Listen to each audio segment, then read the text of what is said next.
படித்தால் சிவராத்திரி எப்பொழுது அனுஷ்டிக்கலாம் என்று நாங்கள் திருக்கீர்த்தல சிவராத்திரி என்றால் நாங்களும் அதை செய்யலாமே. திருவண்ணாமலை சர்வாலய தீபம் அது பரண தீபம். திருக்கார்த்திகைக்கும் அந்த தீபத்துக்கும் சம்பந்தமே இல்லை.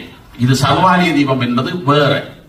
அதை பஞ்சாங்கம் எதை சரியாக சொல்லுகிறதோ அந்த நேர கணிப்பு சரியாக இருக்கிறதோ. இப்ப நீங்கள் இவ்வளவு சொல்றீங்களே, நீங்கள் பிரேசிலுக்கு போங்க, அமெரிக்கா கீழே போங்க, அங்க ராகு அளவில் தெரியுமா? உங்களுக்கு எத்தனை பேருக்கு தெரியும்? ஏன் அதனுடைய வீச்சு அங்கே இருக்காது. இது விஞ்ஞான காமி லலிதாகம் ஒன்று அங்க சொல்லப்பட்டிருக்கிறது. பூமியுடைய சுழற்சி சற்று மாற்றம் ஏற்படும், அதனாலே காலங்களுடைய நேரங்களில் மாற்றம் ஏற்படும் ஆகமத்தில் சொல்லப்பட்டிருக்கிறது. ஆகமத்தை எந்த பஞ்சாங்கம் ஃபாலோ பண்ணி அதை சரியாக சொல்லுகிறதோ அதுவை நீங்கள் பின்பற்றிக் கொள்ளுங்கள். அதுவே எங்களுக்கு முழுமையான பலனை தரும் என்று வாய்ப்புக்கு நன்றி கூறுகிறேன். ஏனென்றால் இந்த நிகழ்ச்சிகள் இருக்கிறது, கௌரவங்கள் இருக்கிறது. இன்றைய சைவ திருக்கோள் ஒன்றியத்தினாலே கௌரவம் இருக்கின்ற அனைத்து பெரியவர்களுக்கும்